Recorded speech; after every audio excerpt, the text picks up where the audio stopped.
आदिकाल से मनुष्य इस संसार में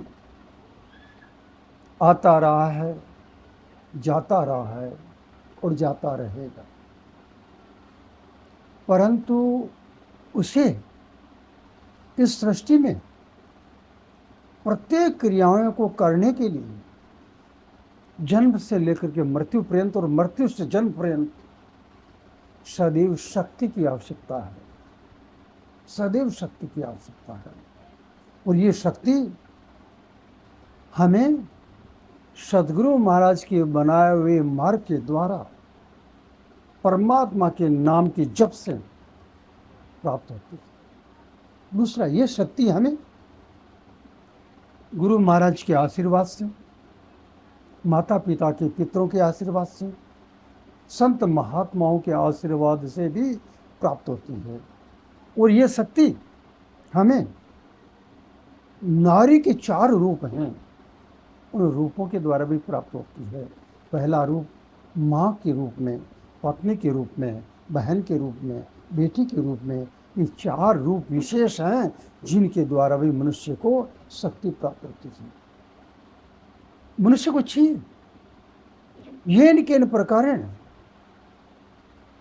सनातन धर्म का पालन करते हुए सदैव शक्ति को संचय करें। जब तक आपके जीवन में, आपके शरीर में, आपके कर्तव्य में और आपकी अभिलाषा में शक्ति का संचार नहीं होगा, तब तक आप किसी को प्राप्त नहीं कर सकते।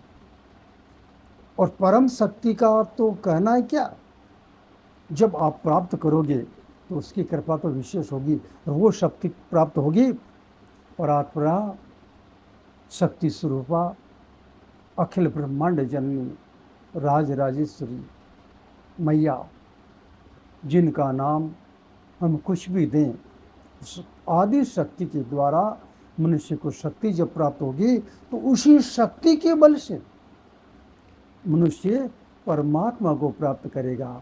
परात्परा शक्ति के द्वारा ही मनुष्य परमात्मा को प्राप्त करेगा, और परमात्मा को जब प्राप्त करेगा तो ये शक्ति सार्थक होगी, जीवन सार्थक होगा, हमारा जन्म सार्थक होगा।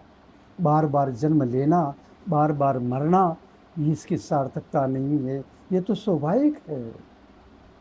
आपका जो कर्तव्य है वो कर्तव्य है कि धर्म की मर्यादा का पालन करते हुए, राष्ट्र की रक्षा करते हुए अपने जीवन के परात्पर जो लक्ष्य है परमात्मा की प्राप्ति, उसको प्राप्त करना चाहिए।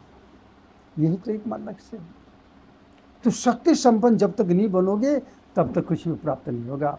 शक्ति का संचय करने का मार्ग सदैव प्रशस्त रखो, शक्ति संपन्न बनो, तभी जीवन का आनंद प्राप्त होगा। शक्ति संपन्न बनो।